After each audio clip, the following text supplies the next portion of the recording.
Oh, hello, and welcome to another Today's Decay. We celebrate births and beginnings of everything important since the dawn of time. June 7th edition, all day.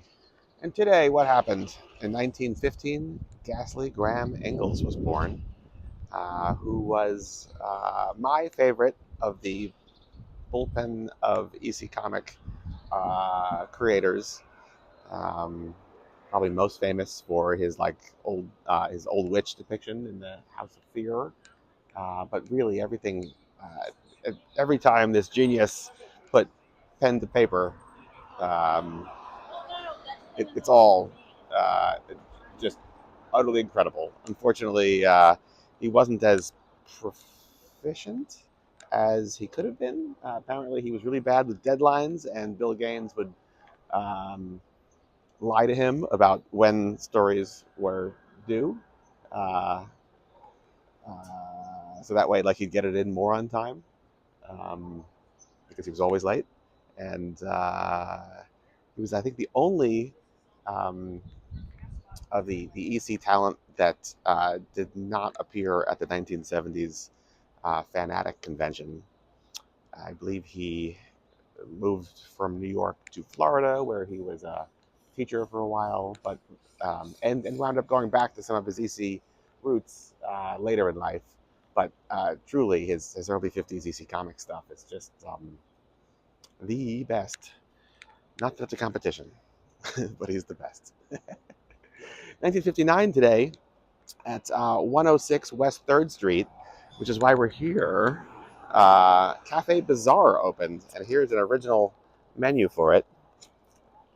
I just love this artwork here, and the write ups are so good. Here's this really great map of the neighborhood. So Cafe Bazaar was right here. This is 108 West Third Street because the building was demolished and taken over by NYU as like one massive building. But in 1959, this right here was 106 West Third Street, and you would have seen the wait staff dressed as characters from the Addams Family New Yorker cartoon. Again, this is '59, so before the Addams Family and/or Monsters winds up on television, so they don't have like the iconic branding beyond the New Yorker cartoons that Charles Addams was already known for a while. Um, they played Calypso in the room, and like live bands, and the write ups for this are just so good, like Bizarre Specialties, Witch's Brew, Schizophrenic Sunday, The Abominable Snowman. It just keeps going. It all looks like so much fun. And this is where the Velvet Underground played the first time Andy Warhol saw them and decided this band's going places, and I'm taking them there. Yeah, so this is quite the phantom location, but it's also kind of fitting because just down here, there is where Edgar Allan Poe lived um, when he was in like, a whole bunch of fights with various socialites of New York City. And then just over